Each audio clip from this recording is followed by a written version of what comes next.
We provide you the platform to turn your dreams into reality. Give wings to your aspirations with KR Mangalam University. नमस्कार, बहुत स्वागत है आप सभी का। न्यूज नेशन देख रहे हैं आप, आपके साथ मैं हूं अमृता गर्ग। सवाल ये कि क्या तीसरे विश्व युद्ध की अब ठन ही गई है? क्या रूस और यूक्रेन जंग में भी विनाशक मोड़ आने वाला है? क्योंकि अमेरिका से जो खबर सामने आ रही है वो काफी डराने वाली है। ऑस्ट्रेलिया से जो खबर आ रही है वो भी खौफ पैदा करती है, और जापान में भी जो चर्चाएं चल रही हैं, दुनिया को उनसे भी डर सता रहा है। क्योंकि जो खबरें छपी हैं, अगर ऐसा हुआ तो समंदर में भूचाल आ जाएगा, समंदर से मिसाइलें गरजेंगी जो तबाही मचा देंगी। और इस जंग में कौन कौन से देश, कई देश जो जद में आ सकते हैं, उनकी फहरिस्त लंबी है। रिपोर्ट आप देखिए। जिनपिंग के खिलाफ महायुद्ध के ट्रेन का सच।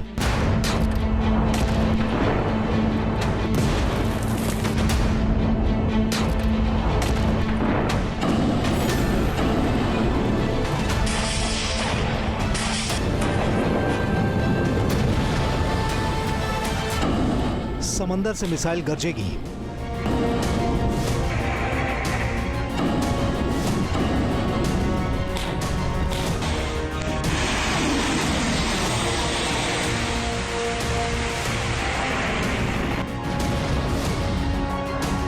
आसमान से बम बरसेंगे।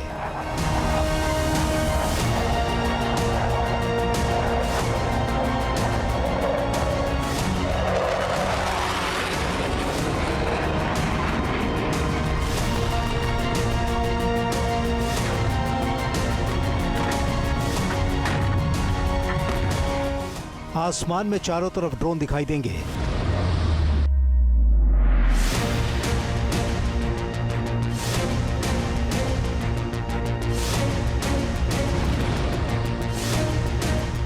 क्योंकि अब जिस महायुद्ध की रूपरेखा बन रही है, जिस महाजंग की बात हो रही है, वो बहुत ही विनाशक होगा।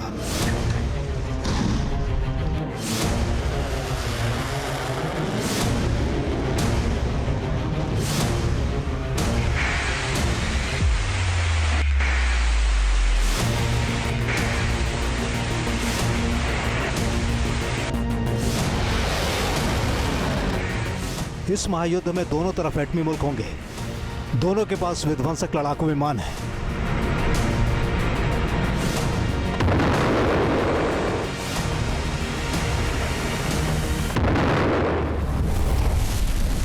दोनों के पास विध्वंसक मिसाइलें हैं।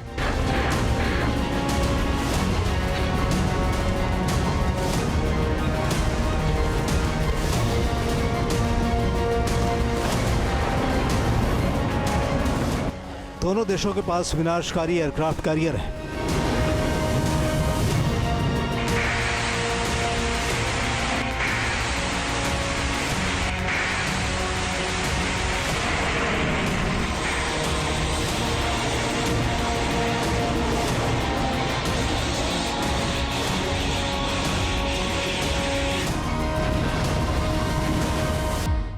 यही वजह है कि कहा जा रहा है कि अगर इस मोर्चे पर जंग हुई तो रूस यूक्रेन जंग से ज्यादा तबाही मचेगी।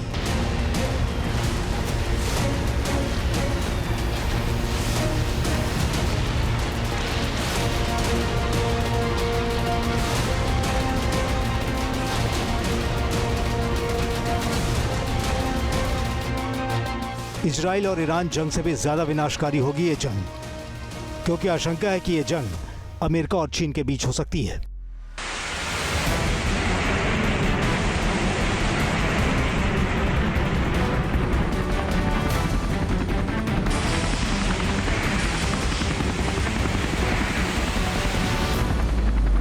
इस खबर से ही दुनिया टेंशन में है, क्योंकि अगर चीन और अमेरिका के बीच मोर्चा खुलता है तो महाविनाश होगा, क्योंकि ये जंग जमीन पर नहीं बल्कि समंदर में होगी।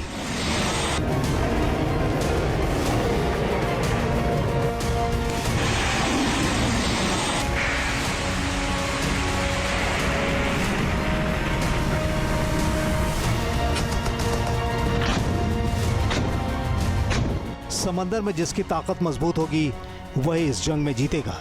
इसमें रणनीति बहुत मायने रखेगी। कौन सा देश किस खेमे में खड़ा होगा, इस बात पर भी बहुत कुछ निर्भर रहेगा। तो क्या चीन के खिलाफ जंग में उतरने से पहले ट्रंप चक्रव्यूह तैयार करने में जुट गए हैं? पेंटागन ने जापान और ऑस्ट्रेलिया से ताइवान मोर्चे पर बढ़ते खतरे को देखते हुए एक सीधा सा सवाल पूछा है और इस सवाल ने जापान और ऑस्ट्रेलिया दोनों को चौंका दिया है। फाइनेंशियल टाइम्स का दावा है कि चीन से बढ़ते हुए खतरे को देखते हुए अमेरिका ने जापान और ऑस्ट्रेलिया से सवाल किया कि अगर ताइवान के मोर्चे पर चीन के खिलाफ वो जंग में शामिल होता है तो जापान और ऑस्ट्रेलिया का स्टैंड क्या होगा। अब अमेरिका की तरफ से इस तरह का सवाल ने दोनों ही देशों को चौंका दिया है। इस खबर से दुनिया सन्न है, क्योंकि अगर चीन और अमेरिका आमने सामने हो गए तो महायुद्ध होगा। अमेरिका भले ही सुपर पावर है, लेकिन चीन भी अमेरिका को काउंटर करने की तैयारी में लगातार जुटा है। चीन ये जानता है कि अगर वो ताइवान पर हमला करता है तो उसका मुकाबला अमेरिका से भी हो सकता है। फिर भी चीन कई बार दावा कर चुका है कि वो ताइवान पर कब्जा करेगा। पिछले 2 साल से तो ताइवान को लेकर जिनपिंग काफ़ी अग्रेसिव है, लिहाजा कहा जा रहा है कि ताइवान पर कब चीन अटैक कर दे कुछ कहा नहीं जा सकता। यही वजह है कि अमेरिका ने सीधे तौर पर जापान और ऑस्ट्रेलिया जैसे देशों से सीधा पूछ लिया है कि अगर वो ताइवान वाले मुद्दे पर चीन से भिड़ता है तो उनका स्टैंड क्या होगा। अब सबसे बड़ा सवाल तो यह है कि जापान की ओर से अमेरिका को क्या जवाब मिला। ऑस्ट्रेलिया ने अमेरिका को चीन के खिलाफ अपना रुख क्या बताया। क्या दोनों देश चीन के खिलाफ अमेरिका का साथ देंगे।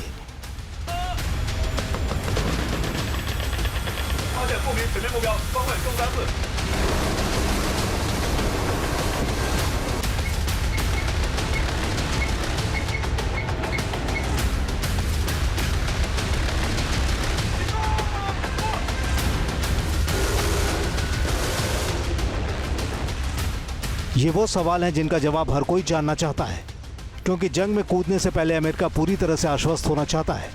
चीन भी इकोनॉमिक और मिलिट्री सुपर पावर बनने की राह पर निकल चुका है। चीन की मंशा क्लियर है, किसी तरह से अमेरिका से आगे निकलना। यही वजह है कि अमेरिका ने अब ठान लिया है कि चीन की इस हसरत को भी मिटा देना है, साथ ही ताइवान पर उसके कब्जे वाली धौंस को खत्म करना है। लिहाजा अमेरिका अब अपने सहयोगियों के साथ मिलकर चीन के खिलाफ मोर्चा खोलने की तैयारी कर रहा है।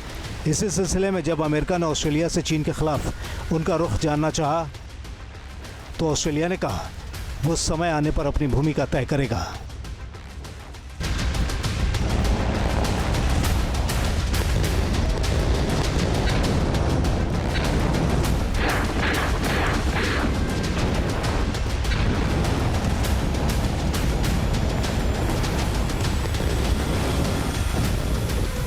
ऑस्ट्रेलिया की ओर से क्लियर कर दिया गया है कि वक्त और हालात तय करेगा कि वो चीन के खिलाफ जंग में सैनिक भेजेगा या नहीं।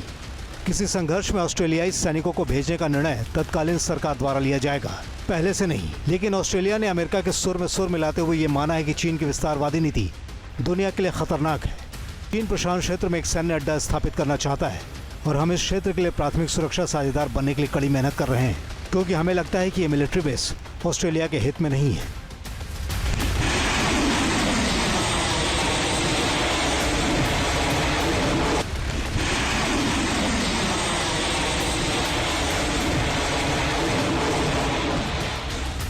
चीन के खिलाफ बनाए गए संगठन क्वाड में ऑस्ट्रेलिया मानता है कि चीन उसके लिए संभावित खतरा बन सकता है। ऐसे में ये अंदाजा लगाना मुश्किल नहीं है कि अगर अमेरिका और चीन के बीच ठनी तो इस बात की ज़्यादा संभावना है कि ऑस्ट्रेलिया अमेरिका के साथ ही खड़ा होगा, तटस्थ वाली भूमिका तो नहीं निभाएगा। उसकी एक वजह भी है। 2007 में जब क्वाड की स्थापना की गई थी, जिसमें जापान, ऑस्ट्रेलिया, अमेरिका और भारत शामिल है, उसका मकसद ही है एशिया प्रशांत क्षेत्र में चीन के बढ़ते दखल को रोकना और अपनी समुद्री सुरक्षा को मजबूत करना। जाहिर है प्रशांत महासागर में चीन का बढ़ता हस्तक्षेप ऑस्ट्रेलिया और जापान के लिए मुसीबत है। अब ऐसे में सवाल यह है कि क्या जंग के हालात में जापान और ऑस्ट्रेलिया अमेरिका की मदद के बिना चीन का मुकाबला कर सकते हैं? तो जवाब है नहीं। यही वो सवाल है जिससे ताइवान वाले मुद्दे पर जवाब देने में भले ही जापान और ऑस्ट्रेलिया अभी कन्नी काट रहे हैं, लेकिन बिना अमेरिका के खुद की सुरक्षा करना दोनों देशों के बस की बात नहीं। लिहाजा अमेरिका के साथ देना इन दोनों देशों की मजबूरी भी होगी। जापान की सिचुएशन ये है कि उसको ये डर है कि अगर ताइवान चाइना के पास चला जाता है तो चाइना उसके सेंकाकू आइलैंड और सिक्योरिटी के लिए बड़ा कंसर्न हो जाएगा। लिहाजा Japan may commit itself with America. This is the situation. क्योंकि खतरा केवल ताइवान पर ही नहीं बल्कि जापान जैसे देशों पर भी है। चीन की फितरत ऐसी है कि उसकी सीमा जिस देश के साथ लगती है उसके साथ चीन का टकराव होता है, चाहे वो सीमा ज़मीन की हो या समंदर की। क्योंकि साउथ चाइना सी पर चीन का वियतनाम, फिलीपींस, ताइवान, मलेशिया और ब्रुनेई से सीमा विवाद है।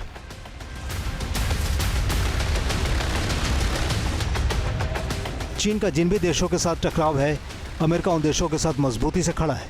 फिलहाल अमेरिका ताइवान को खुला सपोर्ट दे रहा है, क्योंकि अमेरिका को लगता है कि चीन कभी भी ताइवान पर अटैक कर देगा। लिहाजा ताइवान की ताकत को अमेरिका लगातार बढ़ा रहा है।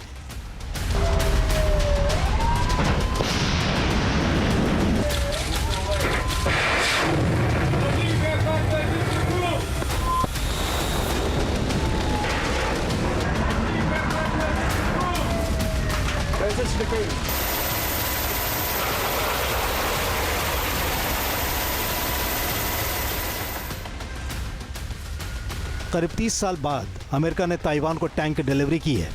इससे पहले साल 1994 में अमेरिका ने ताइवान को M60A3 टैंक दिए थे। अमेरिका और ताइवान में साल 2019 में अब्राम्स टैंक की डील हुई थी, जिनकी अब डिलीवरी शुरू हो गई है।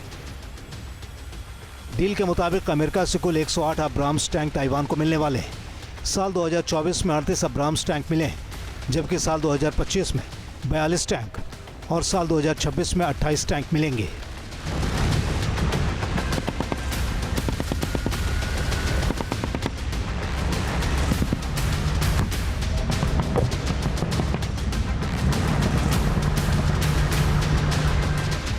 अब्राम्स टैंक मिलने से ताइवान की ज़मीनी सैन्य ताकत कई गुना बढ़ गई है, क्योंकि अब्राम्स को दुनिया का सबसे शक्तिशाली टैंक माना जाता है। इसे हंटर किलर नाम से भी जाना जाता है।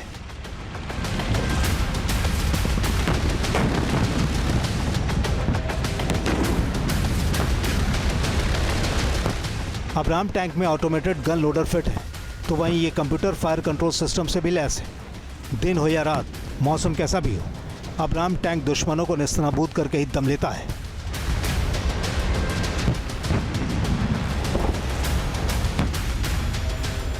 ताइवान में इस समय वॉर अलर्ट है, यानी युद्ध से पहले घोषित होने वाली इमरजेंसी चेतावनी।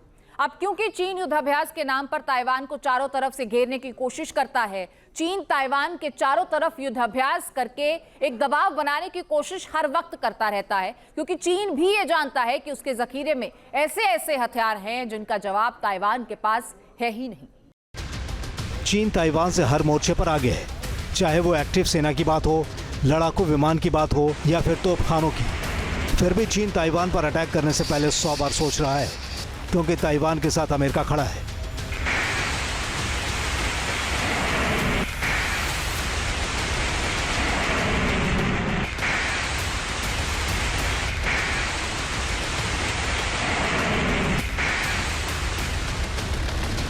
अमेरिका लगातार ताइवान की सुरक्षा को मजबूत कर रहा है। अमेरिका ने ताइवान को हिमार्स रॉकेट सिस्टम भी दिया है। अमेरिका के हथियारों का ही दम है, जिनके सहारे ताइवान चीन को चुनौती देता नजर आता है।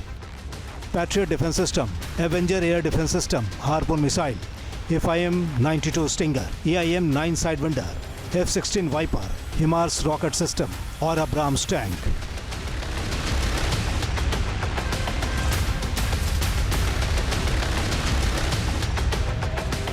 अमेरिका से मिले हिमार्स यानी high mobility artillery rocket system को ताइवान ने ताइचुंग में भी तैनात कर दिया है। ताइवान लगातार अपनी समुद्री सीमा को मजबूत कर रहा है। एक्सपर्ट बताते हैं कि चीन अगर कभी भी ताइवान पर हमले की साजिश रचता है तो वो समंदर के जरिए ही घुसेगा। लिहाजा अमेरिका समंदर में ताइवान की नौसेना को भी सशक्त करने में जुटा है। जापान सागर में अमेरिका का 7वां बेड़ा घूमता रहता है। ताइवान के मुद्दे पर अगर चीन से अमेरिका की जंग होती है तो बैटलफील्ड समंदर होगा। लिहाजा ये जानना बहुत जरूरी है कि अमेरिका और चीन की नेवी में कौन कितना ताकतवर है। तो कुछ ग्राफिक्स की मदद से आपको बताते हैं कि आखिर ताकत किस तरीके से आंकी जा सकती है। तो चीन और अमेरिका की बात की जाए तो एयरक्राफ्ट कैरियर चीन के पास 3 है और अमेरिका के पास 11 एयरक्राफ्ट कैरियर हैं। इसके बाद आता है हेलीकॉप्टर कैरियर, जो चीन के पास 4 हैं और गिनती में अमेरिका के पास 9 हेलीकॉप्टर कैरियर हैं, ये भी ज्यादा है अमेरिका के पास। और इसी फहरिस्त में अगर अगले हथियार की बात की जाए, डिस्ट्रॉयर जो समंदर में काम आता है, वो चीन के पास 50 हैं, जबकि अमेरिका के पास इसकी गिनती भी 81 है। अब आप समझिए कि कौन कितना ताकतवर है। सबमरीन्स की बात की जाए तो 61 हैं चीन के पास और अमेरिका के पास 70 सबमरीन्स हैं। इसी से अंदाजा लगाया जा सकता है कि कौन कितना आगे है और कौन कितना तैयार। और नौसैनिकों की बात की जाए तो 3,80,000 है चीन के पास और अमेरिका के पास नौसैनिकों की गिनती भी 6 लाख की।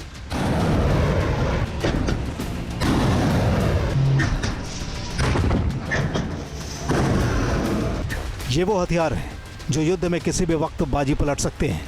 ताइवान की पीठ पर अमेरिका का हाथ है, इसलिए चीन चाहकर भी ताइवान पर कब्जे की जल्दबाजी नहीं करना चाहता। सवाल यही है कि जब ताइवान वाला मोर्चा खुलेगा तब क्या होगा? जब अमेरिका और चीन महायुद्ध लड़ेंगे तो उसे विश्व युद्ध में बदलने में कितनी देर लगेगी? Team news nation. जहां भक्ति है हर शब्द में, कथाओं में छिपे हैं दिव्य रहस्य और ज्योतिष देता है जीवन को दिशा। धर्म से जुड़ी हर बातों को जानने के लिए हमारे चैनल स्तुति को सब्सक्राइब करें। चैनल पर जाने के लिए इस लिंक पर क्लिक करें।